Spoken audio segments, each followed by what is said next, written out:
Lima Sur, Arequipa y Lamas, Tarapoto escuchan Misterios al Anochecer. Misterios al Anochecer, un programa que te interna en lo mejor de los enigmas, en los hechos misteriosos, la cultura y la buena música. Misterios al Anochecer.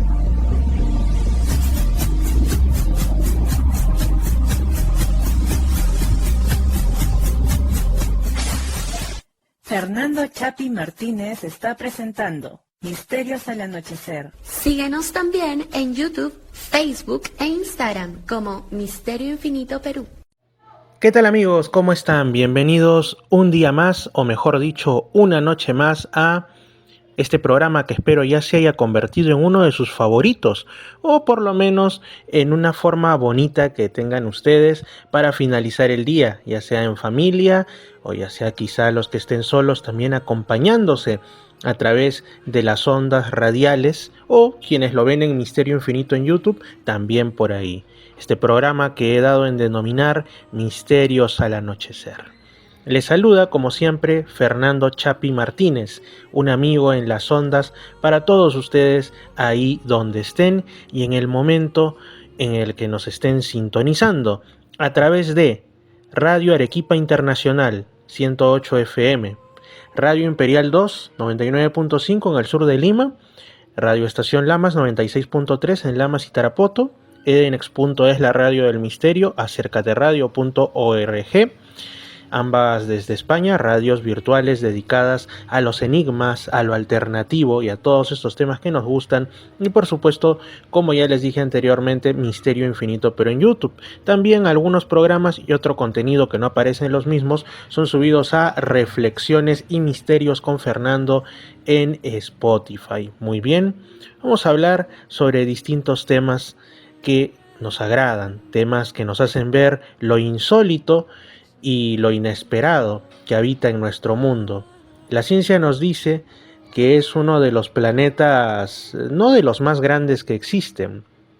Por supuesto, la Tierra es más grande que Mercurio, un poquito más grande que Venus, considerablemente más grande que Marte, pero es superado casi infinitamente por los gigantes del sistema solar, como son los planetas gaseosos, Júpiter, Saturno, Urano, Neptuno. A Plutón ya no se le considera planeta, ahora se le considera planeta enano.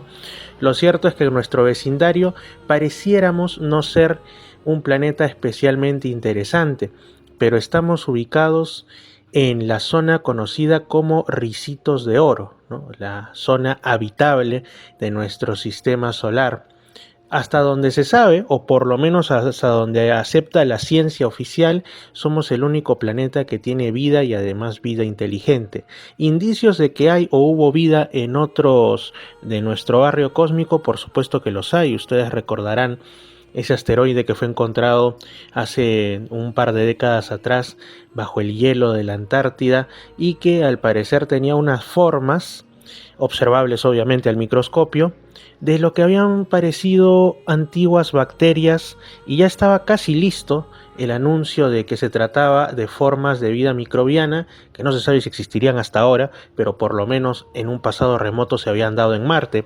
Pero como siempre, la ciencia para algunas cosas es muy cauta y para otras muy laxa. En este caso fue demasiado cauta, pienso yo, y al menos de boca para afuera dijeron que no, porque eran muy pequeños, que no era consistente con lo que conocemos por formas de vida aquí en el planeta, lo cual a mí me parece una tontería, porque la vida no tiene que ser análoga a la que hay en la Tierra en otros mundos, porque se supone que viene de otros procesos evolutivos. Justamente cuando se habla de vida extraterrestre inteligente, de que nos visitan en naves que vienen de otros lugares del espacio, y los testigos o supuestos testigos dicen que han visto bajar a un ser humanoide, de repente a veces incluso muy parecido a los humanos, que cuando lo vemos por la calle podríamos pensar que es un turista o algo así. Esa es una de las críticas que le hacen los científicos.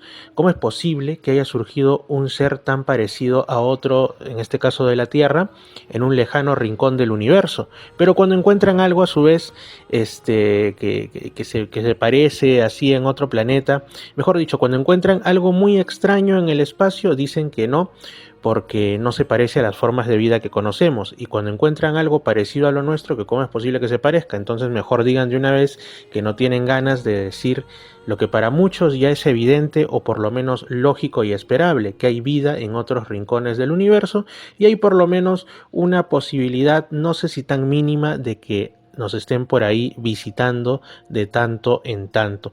Por supuesto, como siempre digo, esto no significa que estemos esperando que todo lo que vemos de raro en el cielo sea un ovni y que todos los casos de supuestos contactados obedezcan a visitas extraterrestres. Yo diría que la inmensa mayoría, superando el 90 o 95%, o son fraudes, o son malas interpretaciones, o son incluso travesuras de la mente.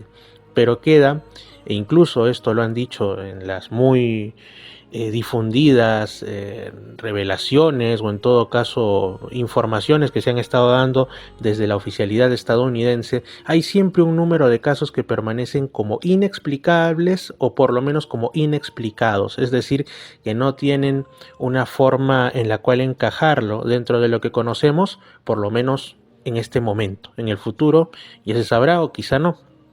Pero ni siquiera llegamos a conocer del todo lo que habita con nosotros en el planeta Tierra. Un ejemplo de esto es una noticia que ha salido justamente hace poquito, hace cuestión de horas. Estoy grabando esto el viernes 10 de noviembre de 2023. Y es que una cámara de estas cámaras trampa que hay, que se usan por los biólogos, los naturalistas, etcétera, ubicada en un punto remoto al norte de la misteriosa isla de Nueva Guinea, esta isla que queda al norte de Australia y que está dividida políticamente entre la zona de Papúa Occidental, Irian Jaya, que pertenece a la República de Indonesia, y la otra mitad es un país independiente conocido como Papúa Nueva Guinea, que de por sí es un crisol de culturas, o sea, en el aspecto humano, en el factor humano, es de por sí variadísima. Es el lugar con más lenguas habladas, vivas en el mundo, familias lingüísticas completas en un territorio que, si bien tiene bastantes dobleces, por decirlo así, tiene cadenas montañosas, tiene valles intrincados, pero es increíble, o sea, tiene más familias lingüísticas que en países mucho más grandes, ¿no? Bueno, ahí no solo hay variedad dentro de nuestra especie humana, sino que incluso podrían haber animales que damos o por extinguidos o que ni siquiera sabemos que por ahí andan. Justamente una de estas cámaras trampa confirmó la existencia de un mamífero que al parecer evolucionó hace unos 200 millones de años, un monótrema. Bueno, ustedes saben que dentro de los mamíferos existen distintos tipos, ¿no? Estamos, para resumir, los placentarios, que somos los seres humanos, los gatos, los perros, en fin, la gran mayoría, ¿no? Los marsupiales, ya a algunos se les vendrá a la mente, por supuesto, los canguros y otros mamíferos de Australia que tienen esta bolsa o marsupio donde albergan y cuidan a sus crías que nacen poco desarrolladas a comparación de la de los mamíferos placentarios. Pero existe una tercera clase que sería como que una de las más primitivas, ¿no? Los monótremas, los mamíferos que por un lado ponen huevos, por el otro monótrema viene de monótrema, un solo agujero, porque como si fuera el cuerpo de los reptiles o las aves, pues tiene un solo agujero en el cual está tanto la cloaca, se le conoce, ¿no? Por donde salen los huevos que ponen, por donde sale también ya los desechos del cuerpo, y asimismo se tiene la cuestión reproductiva, ¿no? Y bueno, los monótremas en la actualidad están representados por 5 especies. El famosísimo y popularísimo en series televisivas y dibujos animados ornitorrinco, este simpático animalito que cuando lo descubrieron pues pensaron que se trataba de un fraude. ¿Cómo era posible? Esto parece un castor, pero tiene un pico enorme que parece de pato, un pico con un recubrimiento córneo, y además unas características como las que ya dije, que pone huevos, que de repente no tiene tiene una temperatura corporal bastante más baja que en los mamíferos placentarios, que suele ser de 37 grados más o menos, o los marsupiales, que es más o menos 35 grados, pero los monotremas tienen de alrededor de 31 grados, y como que no lo controlaran tan bien tampoco. Entonces había esa duda, durante mucho tiempo se le consideró, bueno, ya no es un fraude, eso, están vivos, están ahí, pero una especie de reptil con pelos. Después ya se llegó a la conclusión de que eran mamíferos, aunque bastante primitivos. La cosa es que, aparte de los ornitorrincos, hay especies de equidnas. Una equidna, si es que ustedes no tienen la imagen mental de cómo es, más o menos hagan de cuenta que es uno de estos puercoespines.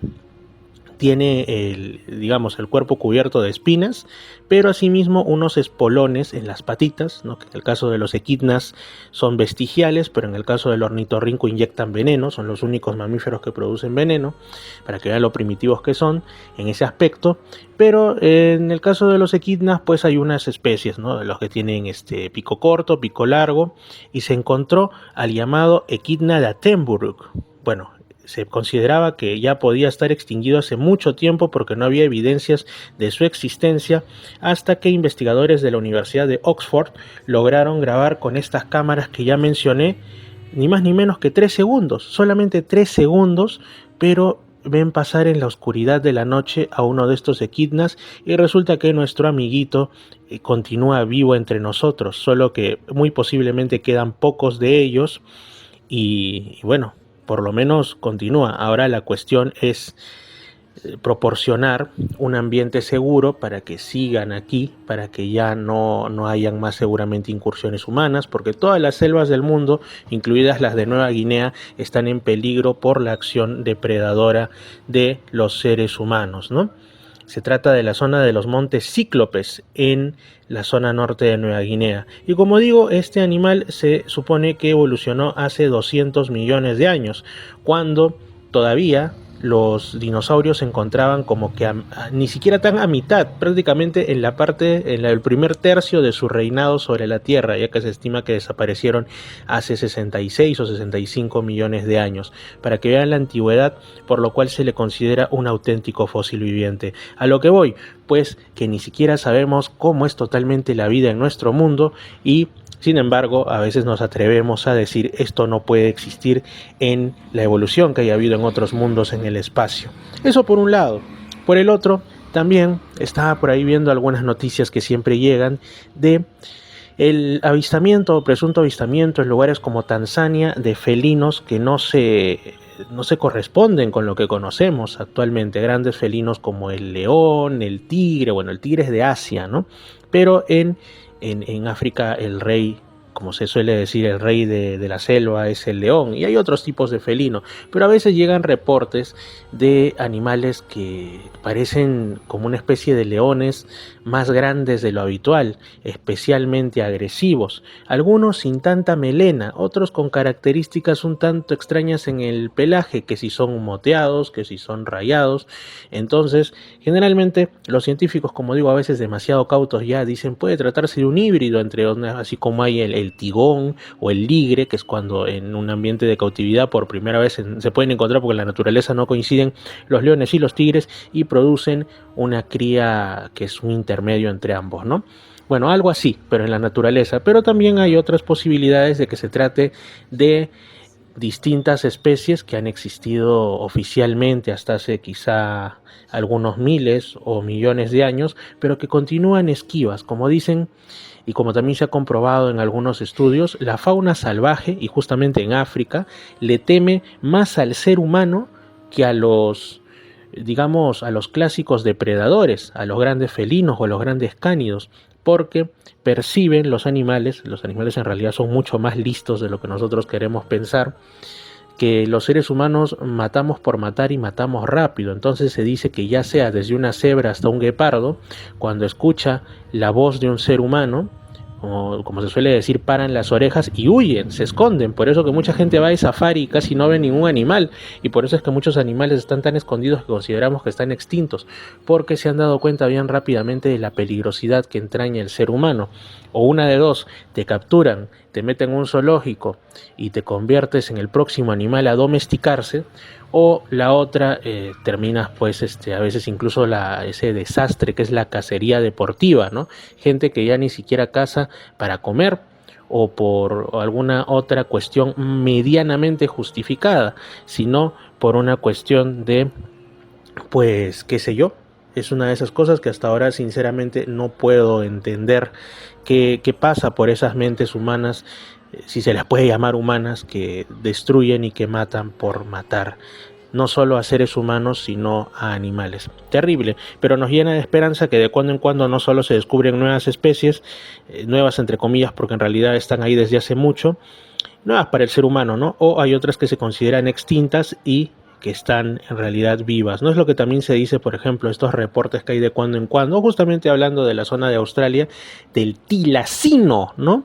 El llamado lobo marsupial, cuyo último ejemplar con vida, e incluso todavía hay viejas cintas de estas que son como en blanco y negro, medio sepia, que pues murió en situación de cautividad, en un zoológico, ¿no? Porque los ganaderos decían que lo consideraban como una especie que depredaba a sus animales, ¿no? Sus animales de crianza, y por supuesto no se ponían a pensar que los invasores en ese territorio eran los seres humanos occidentales que tenían ganado y no estos animales que han vivido ahí por milenios. Pero bueno, ahora se habla también de investigaciones y proyectos científicos para resarcir un poco esto. Yo no sé hasta qué punto pueda ser viable, ¿no? Y hasta qué punto no pueda simplemente estar en las fantasías y anhelos y un poco de sentido de culpa de la especie humana, para revivir al mamut lanudo, para revivir al tilacino, quizá también al esmilodón, al tigre dientes de sable.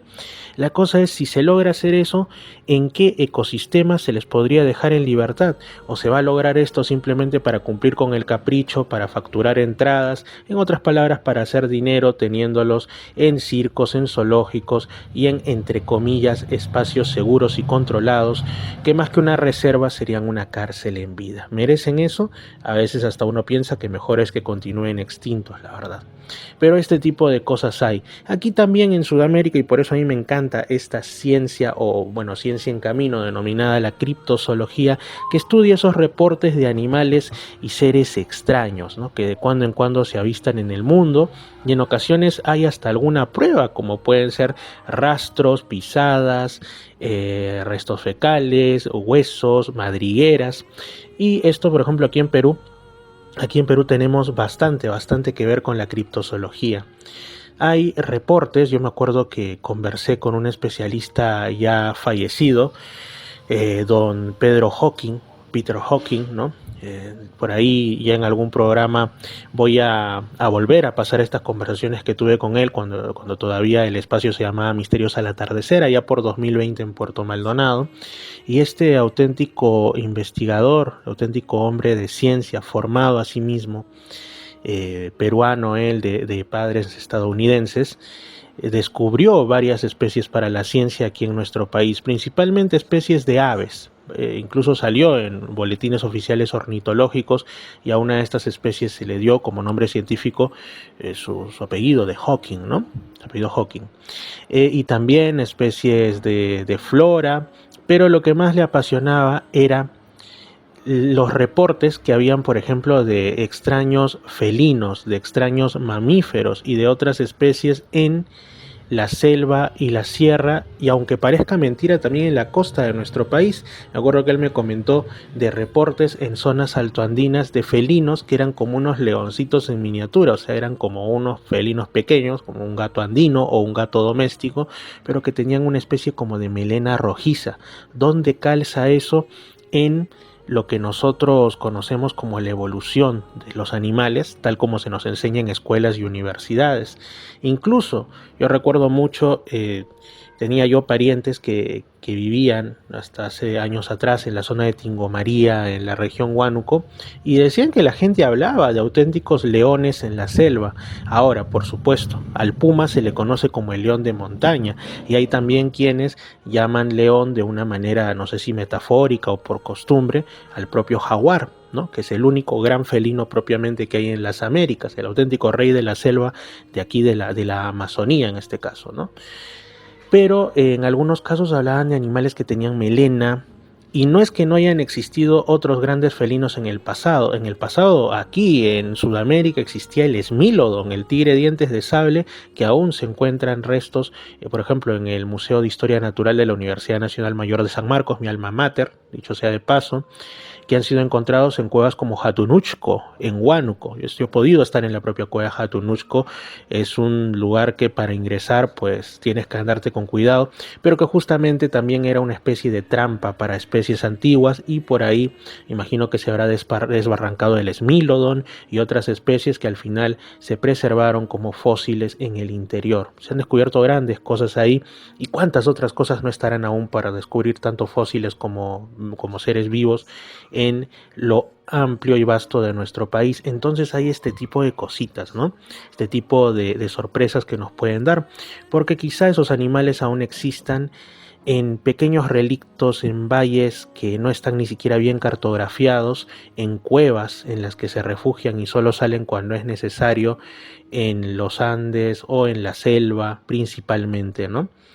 Así es como, quién sabe, justamente conversando con Pedro Hawking, en paz descanse, este auténtico naturalista, auténtico investigador, pues él mencionaba que en la selva hay muchos reportes. Yo tenía entendido que era más en Brasil, pero también en Perú, del mapinguari. El mapinguari es una bestia supuestamente desde lo tradicional o folclórico. Yo creo que en realidad tiene una base real y que podría corresponder con el perezoso gigante. Perezoso gigante que muchas veces lo vemos pues en estas láminas, en estas recreaciones que se hacen de cómo era Sudamérica en la era de hielo, parte de lo que se conoce como la megafauna, ¿no? Estos mamíferos que cuando desaparecen los dinosaurios queda un nicho ecológico vacío.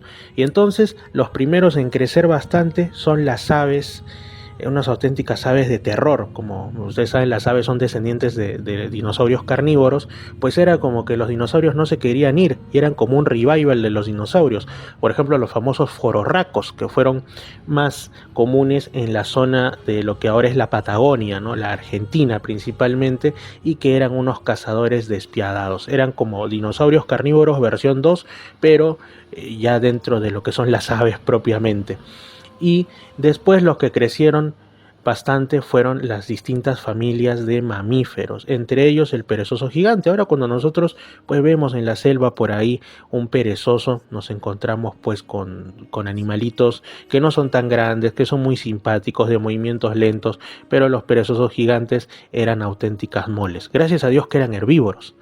Pero lamentablemente dicen que esto también fue su perdición, porque los seres humanos hambrientos y sin la conciencia ecológica que hoy tenemos, obviamente, los atacaban, y se considera que acabaron con buena parte de la megafauna, ¿no? En esos tiempos ya lejanos que se miden en miles de años, pero podrían aún existir. ¿Y cuántas otras cosas? ¿Me creerán ustedes que incluso hay reportes, sobre todo en África, pero también en las selvas sudamericanas, de lo que podrían ser auténticos dinosaurios que perviven hasta ahora? Y no estoy hablando del famoso monstruo del lago Ness, que también es un clásico, ¿no? Se le ha tratado de ver como un plesiosaurio superviviente en el lago del mismo nombre en Escocia, sino también cada lago prácticamente en el mundo tiene su historia, ya sea de seres extraños de tipo semi-humano, como las famosas sirenas, que son también, digamos, historias que hay esparcidas por los Andes, tanto peruanos como de los países que comparten la cadena montañosa.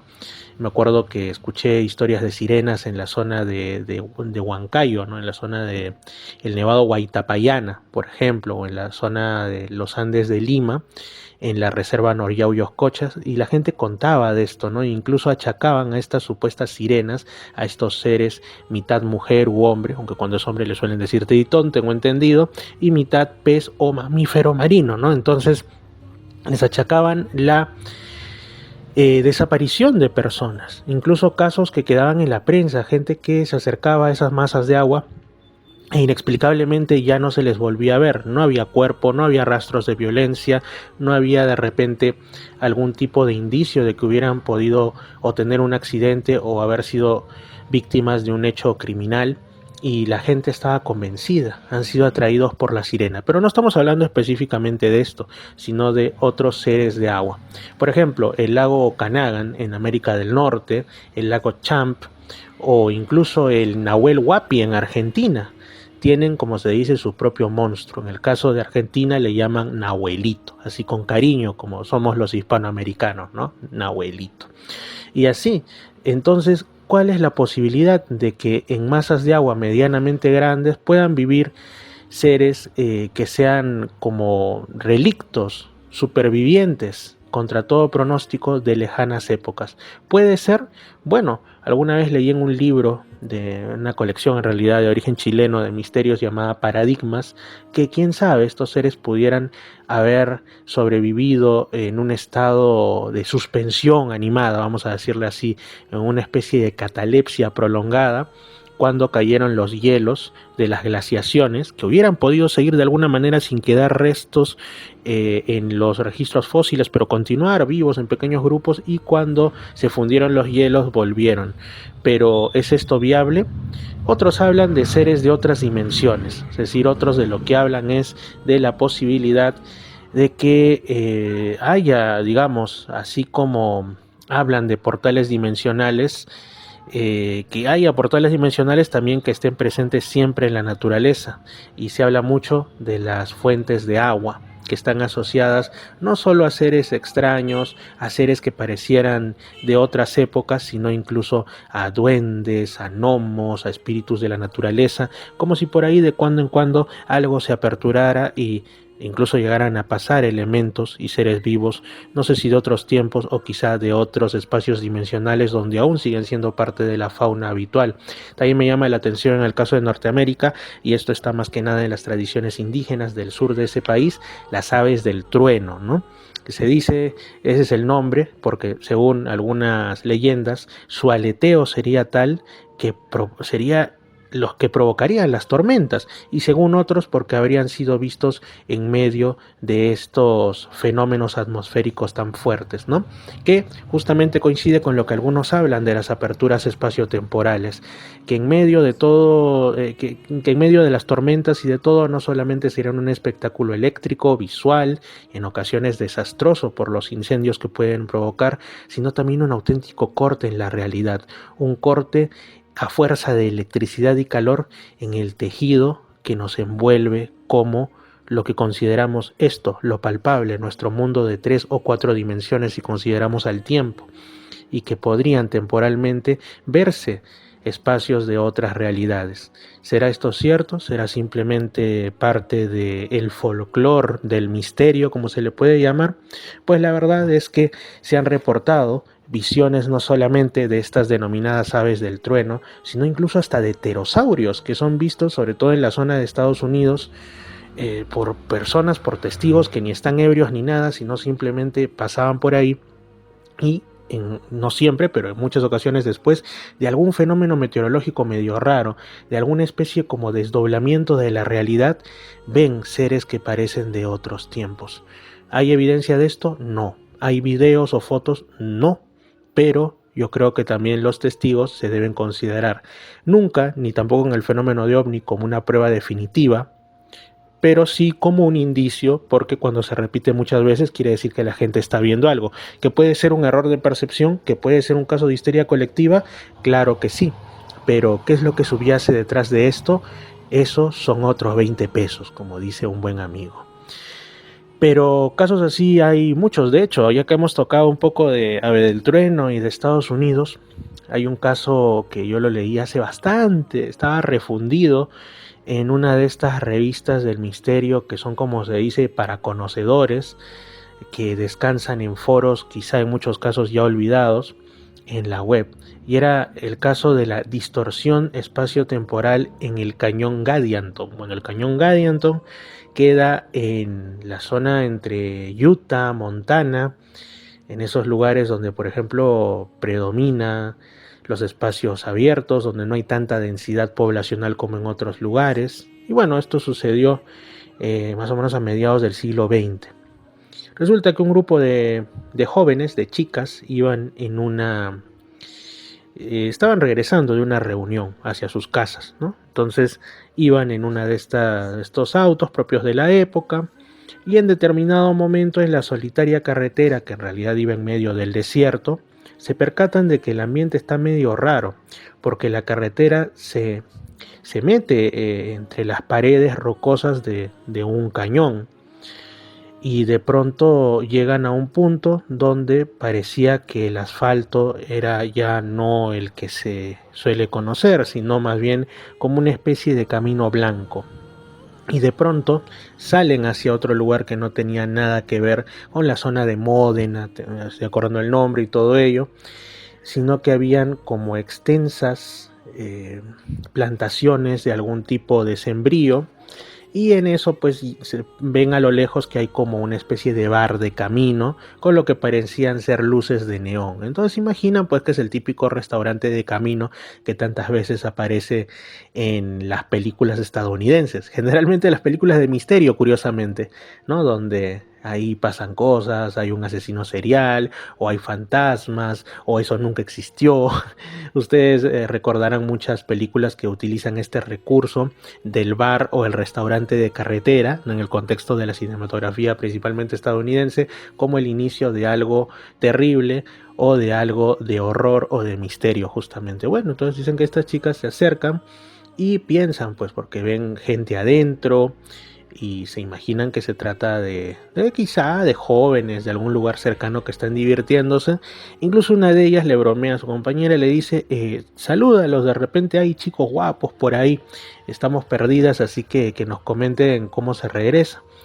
Y una de ellas pues sale y ve que hay mucho movimiento, que estos hombres supuestamente van a darles el alcance, y pega un grito horrorizada y les dice que arranquen y todo. Estaba en un auténtico estado de crisis emocional y no paraba de repetir que esos no eran seres humanos, ¿no?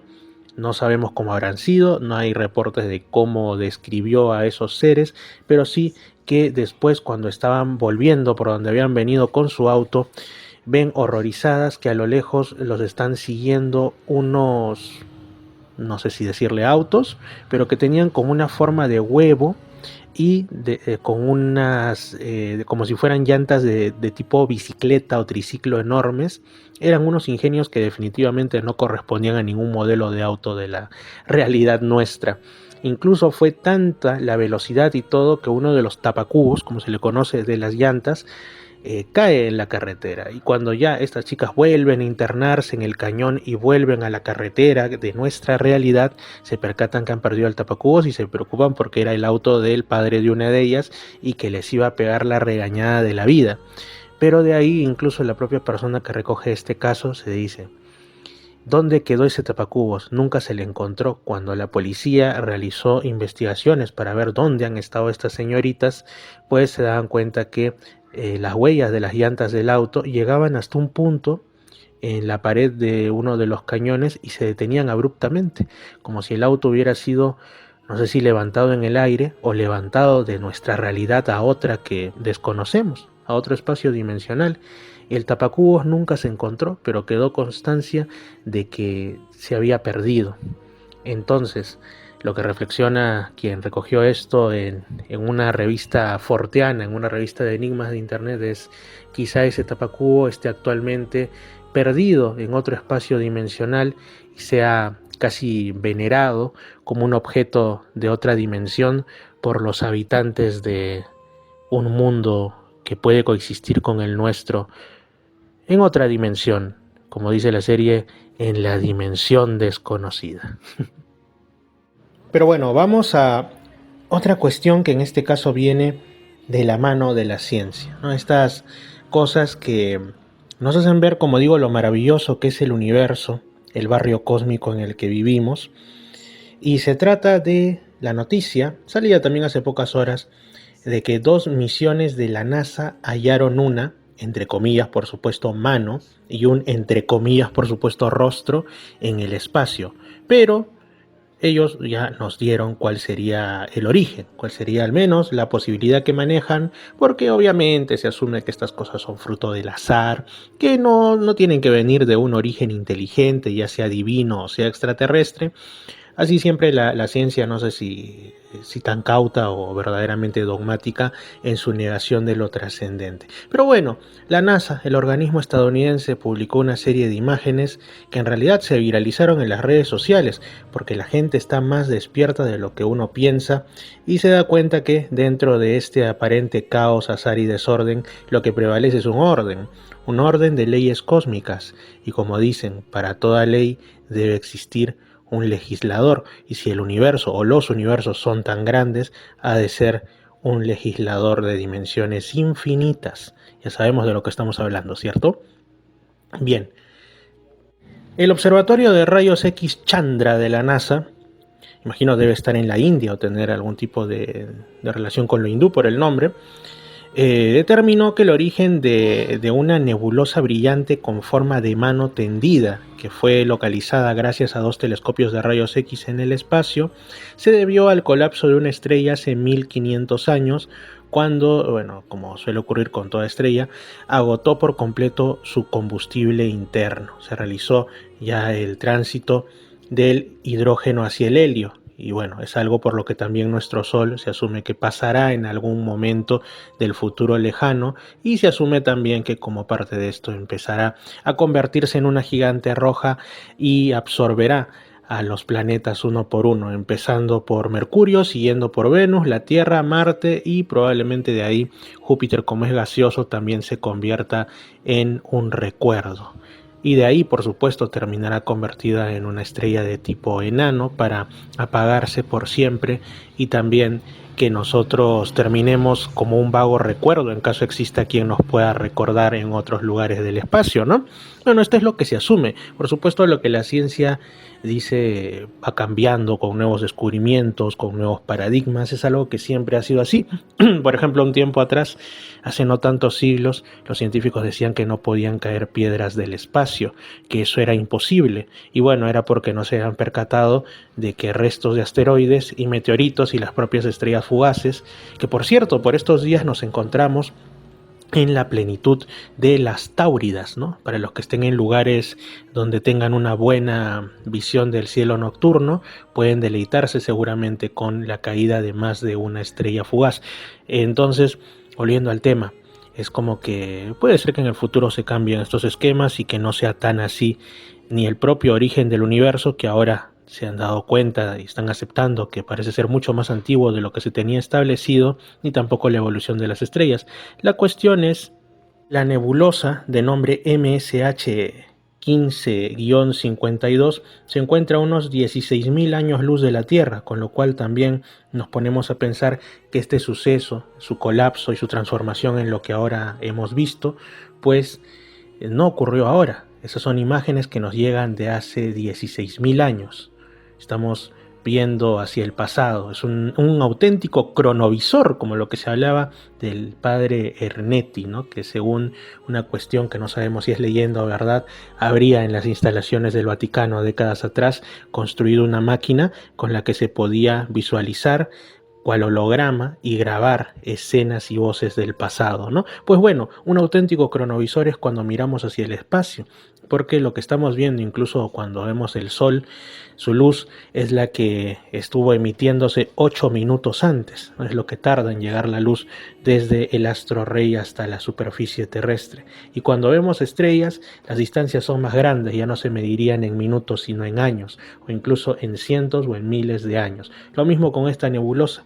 Ese bello aspecto y singular fue hace 16.000 años luz, que era tal como ahora. ¿Existirá en este momento? ¿Será distinta? Eso solo lo sabe Dios, o como preferirían decir muchos, solo lo sabrá el vasto universo. Pero bueno, se asume que cuando colapsó esta estrella, quedó un remanente de neutrones que giran rápidamente, que tienen un intensísimo, incomprensible para nosotros campo magnético, y que son lo que se denomina como púlsares, ¿no? Los púlsares que envían ráfagas de material energizado hacia el exterior. Y bueno, lo llamativo obviamente es la forma que tiene esto, similar a una mano humana, con 5 dedos, una palma e incluso la muñeca. Por supuesto nos dicen que esto es una pareidolia, que no puede ser otra cosa, que eso no es posible en un universo que se maneja por el azar. Puede ser, puede que no, Ya eso cada uno lo determinará de acuerdo a su bagaje, sus creencias y sus esperanzas. Pero lo cierto es que también, y lo he tratado en un programa anterior, creo que en realidad se merece un programa completo, ¿no? Hablando de cosas que nos dicen que son por azar. Aquí en la Tierra también las hay. Estaba revisando unas imágenes que ustedes pueden acceder a través del Google Maps, ¿no? O el Google Earth, lo que prefieran, de la llamada estructura de Richat, que se encuentra en el desierto del Sahara, en el país conocido como Mauritania, no muy lejos de un poblado, típico poblado de desierto, como incluso en la costa peruana hay muchos. Tienen su encanto, aunque también la vida ahí, amigos, es bastante dura. El agua es un bien más valioso que cualquier otro. Bueno, pero estamos hablando de Mauritania. Entonces, no lo descubrieron las personas, porque no hay una vía de acceso hasta ahí. Lo descubrió la ciencia a través de las imágenes satelitales. ¿De qué estamos hablando? De una estructura, como digo, la estructura de Richat, que son enormes círculos, anillos concéntricos que están en medio del desierto. Cuando ves también desde el aire, te imaginas cómo fue esa zona en la antigüedad, y una antigüedad no tan lejana. Hasta tiempos históricos se tienen registros de que el Sahara era más verde de lo que ahora observamos. Era un Sahara no solo verde, sino azul, como incluso un documental de JJ Benítez de la serie Planeta Encantado, Sahara Azul. Existían grandes animales, algunos extintos, otros ahora confinados a la zona del Sahel y hacia el sur, ¿no? Donde están todavía las grandes selvas del Congo y otras más, y vivían ahí. Y se puede observar desde el aire los lechos de unos ríos enormes, por ejemplo, lo que han llamado un megarrío, una cosa realmente caudalosa, que si tú lo veías quizá era como el Amazonas, aunque dicen que el Amazonas ahora por esta crisis climática ha bajado muchísimo su caudal, pero bueno, le llamaban el megarrío Tamanrasset. El Tamanrasset pasaba por ahí no muy lejos, y se pueden ver enormes cauces en medio de las arenas del desierto de lo que fueron unos ríos gigantescos. Se dice que hasta ahora las aguas antiguas de esos ríos están bajo las arenas, que emergen en los muchos oasis que hay en los lugares y que son los puntos donde se agolpa tanto la vida humana como animal y las plantas, pero que incluso hay proyectos de poder extraerlos de forma masiva nuevamente hacia la luz del sol y que puedan servir a las poblaciones y volver a ser, esta vez por mano humana, no por mano de la propia naturaleza, que el Sahara sea un lugar más verde. ¿Por qué no se ha hecho esto? Obviamente porque al igual la humanidad es la misma en todos los tiempos y en todos los lugares, como siempre digo, como aquí en el Perú muchos proyectos no se ejecutan por los desacuerdos principalmente económicos, ideológicos, guerras y demás del ser humano. Pero recursos los hay, se puede hacer. Bueno, volviendo al tema, la estructura de Richat hasta el momento no tiene una explicación unívoca por parte de la ciencia. ¿Cómo pudo haberse creado? Primero se pensó que se trataba de un gigantesco cráter que habría sido pues el producto de a la caída de un objeto desde el espacio, pero resulta que no es cóncavo, sino que es como si se tratase de que estos círculos estuvieran de alguna manera grabados en el terreno, por lo cual llegaron de ahí otras personas, los que creen en la veracidad histórica del continente perdido de la Atlántida, con su capital en forma de 3 círculos concéntricos con un canal interior, y dijeron: quizá es una construcción del ser humano, enorme, gigantesca, visible desde el espacio, y se trata de los restos de la Atlántida. Pero bueno, podría esto coincidir porque quizá esa zona fue en algún momento una especie de isla en medio de un mar interior, en el desierto del Sahara, pero no se ve tanto así. De hecho, es tan inexplicable que un buen amigo le llama a eso la huella del creador, ¿no? Los círculos concéntricos, teniendo al círculo como lo que no tiene inicio ni fin, sino que es prácticamente el mejor símbolo para Dios, ¿no? El mejor símbolo para Dios, un círculo. Pero no acaban los enigmas en esa zona del desierto del Sahara. Y lo que ocurre es que justamente a unos 50 kilómetros de ese lugar, como digo, en medio del desierto, con pocas poblaciones humanas y posibilidades de vida alrededor, se encuentra mucho menos publicitado lo que se ha dado en denominar como el domo de Semsillat. El domo de Semsillat tiene toda la pinta de tratarse, esta vez sí es mucho más pequeño, de un cráter, no sabemos si volcánico o por la caída de algún asteroide o meteoro grande desde el espacio, en tiempos ya muy lejanos.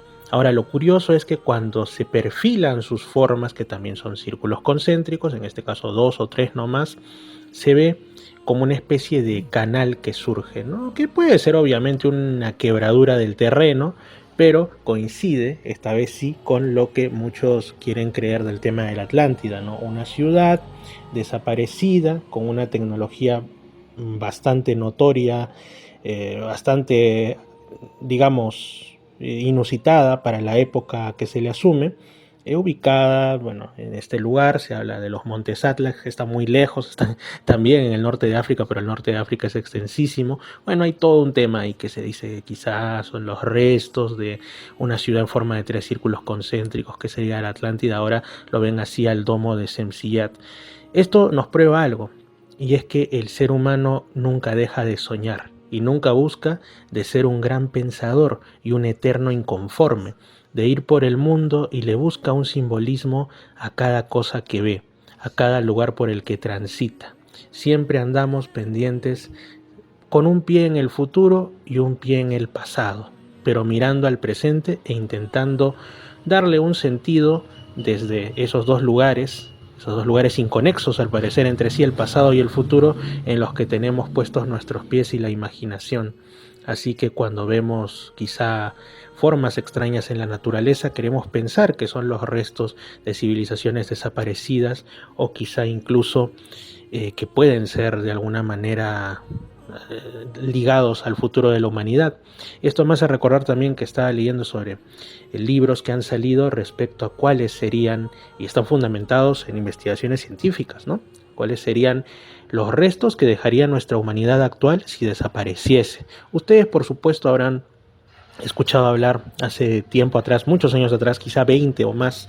Recuerdo que en Discovery Channel, cuando era un canal que valía la pena verlo, en realidad, al igual que Animal Planet, al igual que Nat Geo, bueno, ahora todo es muy distinto. Bueno, en ese tiempo Discovery Channel había pasado una serie, tengo entendido que primero fue como un programa piloto, que hasta no hace mucho, no sé si hasta ahora está en YouTube, pero eran varios capítulos llamado La Tierra sin humanos, ¿no? Que graficaba cómo sería el mundo hacia el futuro si el ser humano desaparece. O sea, no especulaban si el ser humano desaparecía porque se lo llevaron los extraterrestres, porque hubo una guerra, una plaga o lo que fuera, sino simplemente cómo el mundo iría cambiando hacia el futuro sin la intervención de nuestra especie. Era súper interesante, por supuesto altamente especulativo y por ende muy marcado, no sé, el sesgo que habrían empleado, pero era interesante, ¿no? Que de acá a algunos miles de años, no tantos, llegaría una edad de hielo, volvería a surgir la megafauna, partiendo de los animales que hemos permitido vivir. O sea, yo me imagino que si existe pues un gran depredador, un esmilodon, un tigre de dientes de sable del futuro, va a evolucionar quizá ni siquiera de los grandes felinos que a duras penas dejamos vivir en las selvas, sino probablemente de pequeños felinos que nos acompañan y son muy abundantes ahora, ustedes imaginan, ¿no?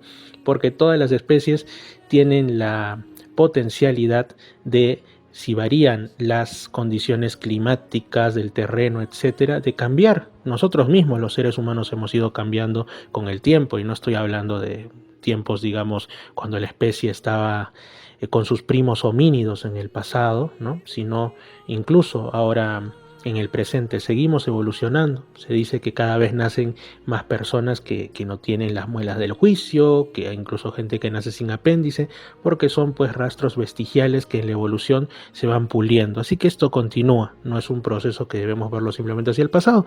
Así que hacia el futuro todo avanzaría de una manera distinta, ¿no? Las criaturas que dejamos vivir en el presente serían los protagonistas de un futuro sin humanos. Una serie muy interesante. A mí casi me deprime ver el último capítulo, porque era como millones de años en el futuro, pues los mamíferos casi desaparecen y terminan comidos por arañas gigantes. Bueno, son cositas, ¿no? Pero es una serie muy entretenida. Ahora, ¿por qué les menciono esto? Porque justamente decían en estos artículos, en estos libros, que se estima que nosotros estamos en una nueva era geológica, creada por los ires y venires, buenos o malos, del ser humano.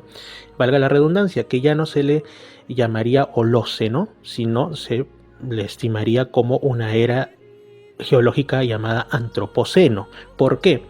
Porque lo que ocurre es que ya estamos dejando como especie una huella en el registro fósil, una huella en el registro geológico.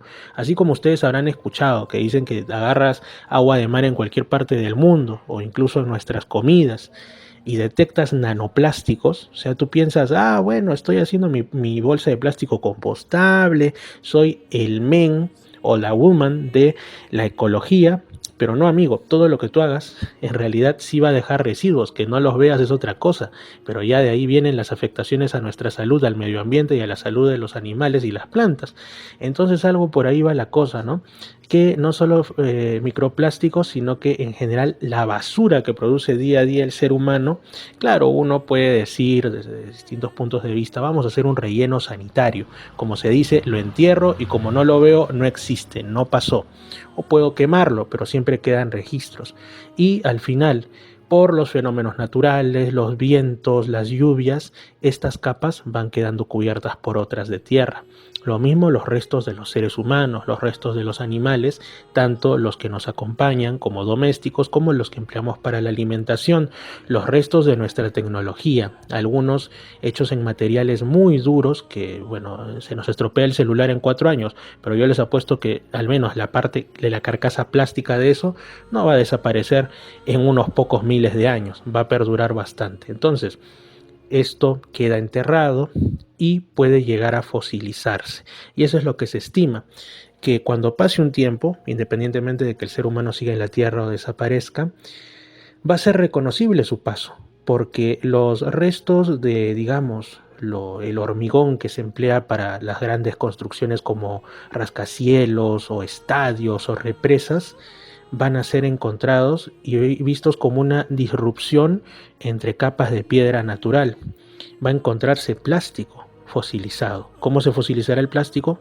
No ha transcurrido tanto tiempo desde que lo inventamos como para saberlo, pero incluso dicen que pueden quedar como huellas, ¿no? Que encontremos restos de lo que alguna vez fue concreto, etcétera, de acá a millones de años, y como unas impresiones, así como cuando se encuentran restos de vida, por ejemplo marina, y a veces son elementos muy frágiles o plumas de aves prehistóricas, y en realidad tú lo que encuentras no es ni la concha del animal ni la pluma del ave, sino la impresión que dejó en ese barro que ahora ya es piedra durísima, ¿no? Entonces encontrarías ahí los restos quizá de tu cuchara favorita, quizá de la carcasa del celular que amaste, o quizá del humilde pomo de la puerta de tu casa, pero por siempre inmortalizado en roca. Y los seres humanos de ese tiempo o alguna civilización extraterrestre que nos visite después de alguna hecatombe que nos extinguió, se guiarían por eso para entender cómo fue la especie humana, ¿no? Otra cosa que mencionaban es el asunto de, por ejemplo, lo que sería un marcador de nuestro paso por la historia como especie humana sería la abundancia de huesos de pollos. ¿Por qué?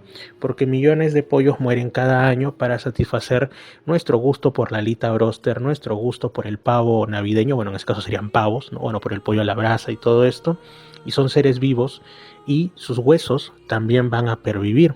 Son desechados a la basura por millones cada año, y al final también los restos de nuestros animales domésticos, perros, gatos principalmente, los oportunistas como pueden ser los roedores, nuestro ganado y los propios restos de seres humanos van a ser un marcador de algunos metros dentro de la historia geológica del planeta. Como digo, también los restos de nuestra tecnología y los restos de nuestras edificaciones más imponentes. Aún así se estima que dentro de algunos millones de años existirán pruebas físicas y tangibles de la construcción humana, principalmente las bóvedas de los grandes bancos.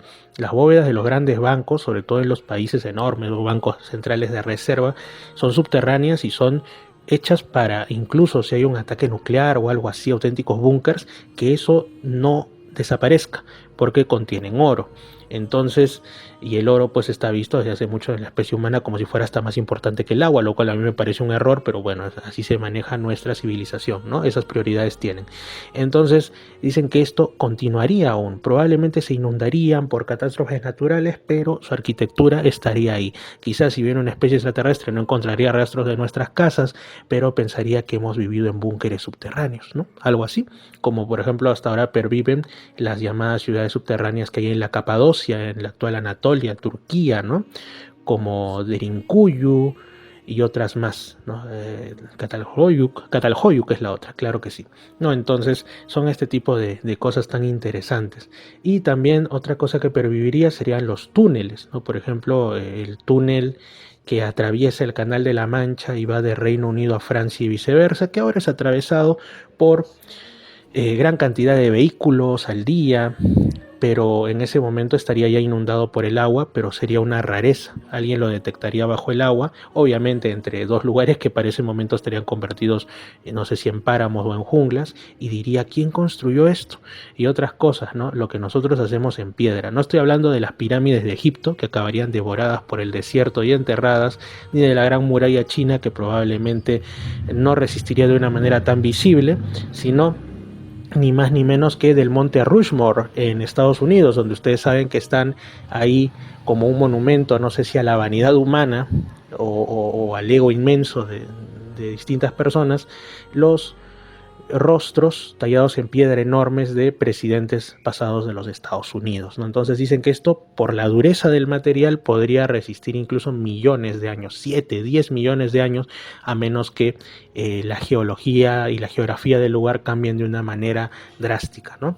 Entonces esos serían quizá los últimos rezagos que quedarían de la especie humana. Entonces, por eso les digo, hacia esto voy.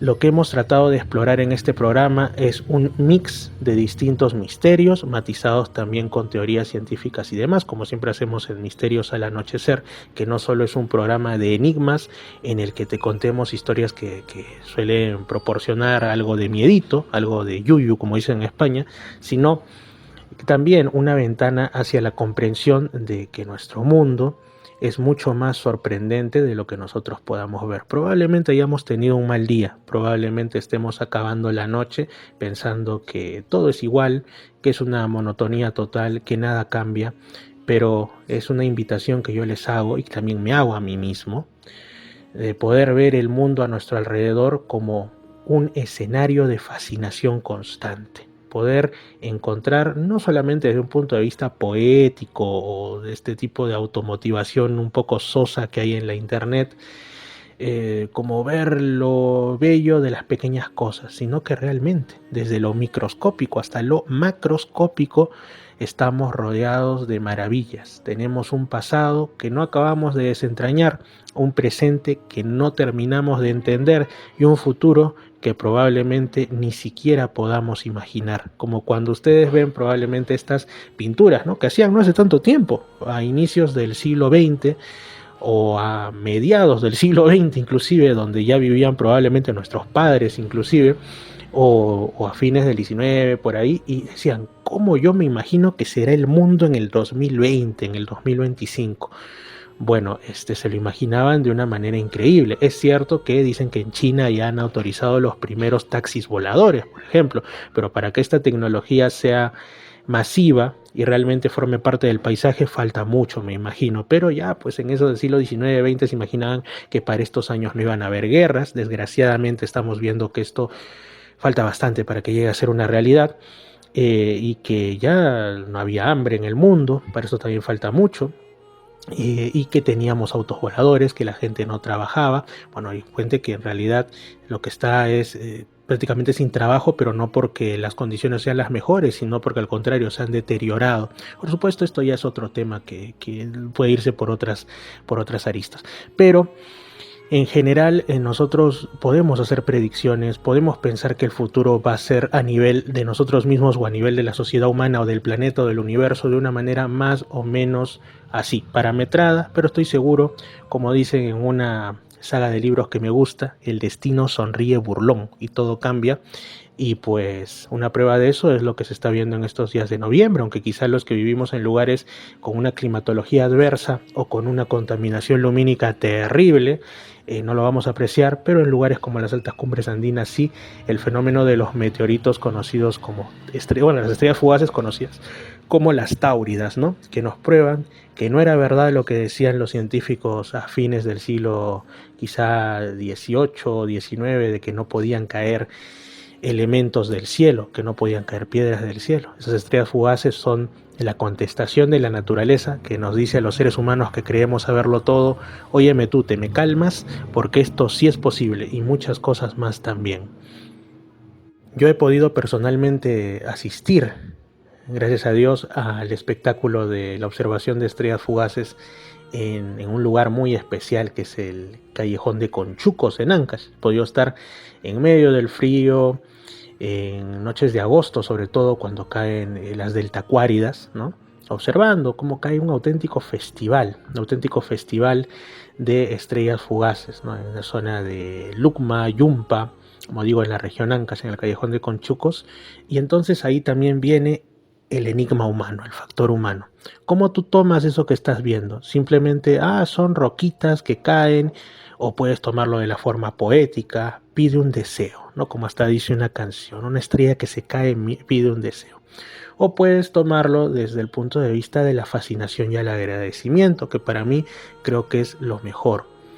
Si asumes que existe un Dios, como yo lo hago, como miles de millones de seres humanos en el mundo lo hacemos, y lo hacen también a lo largo de toda la historia, podemos agradecerle a ese creador por tener estos finos detalles dentro de su universo. Y si es que pues por ahí no creen en la existencia de alguien que haya originado todo, de una fuerza inteligente, pues por lo menos agradecer que por los azares, por la evolución o por lo que fuere, están aquí en este momento. Son seres autoconscientes, son seres que mantienen un nivel de conexión con la realidad y que pueden disfrutar de ese espectáculo. Y de ahí nos viene lo siguiente: cada día es un regalo que merece la pena vivirlo. Así que eso además es una motivación para iniciar bien los días que vengan, en este caso el fin de semana, si lo están escuchando en viernes, si lo escuchan en otro día, los días que vengan. Un fuerte abrazo, muchas gracias por proporcionarme este espacio dentro de sus noches diarias. Esto es Misterios al Anochecer. Yo soy Fernando Chapi Martínez, desde algún rincón del Perú. Donde ustedes me escuchen, hagan de cuenta que ahí estoy muy cerquita. Fuerte abrazo. Estemos hermanados en el cosmos, y ustedes ya saben: Radio Arequipa Internacional 108 FM de lunes a viernes por las noches, Radio Imperial 2 en Lima Sur los días domingos por la noche, Radio Estación Lamas los sábados por la noche en Lamas y Tarapoto. Edenex.es, la radio del misterio, y acércateradio.org a través del ámbito virtual desde España. Y por supuesto los invito a suscribirse a Misterio Infinito pero en YouTube. Misterio Infinito pero en YouTube, amigos. Y también el correspondiente Instagram. Por ahí estoy, los leo, y estoy muy feliz de saber que sean pocos o sean muchos, algunas personas están acompañándonos. Saludos, bendiciones y excelente noche. Fernando Chapi Martínez está presentando Misterios al Anochecer. Síguenos también en YouTube, Facebook e Instagram como Misterio Infinito Perú. Lima Sur, Arequipa y Lamas, Tarapoto escuchan Misterios al Anochecer. Misterios al Anochecer, un programa que te interna en lo mejor de los enigmas, en los hechos misteriosos, la cultura y la buena música. Misterios al Anochecer.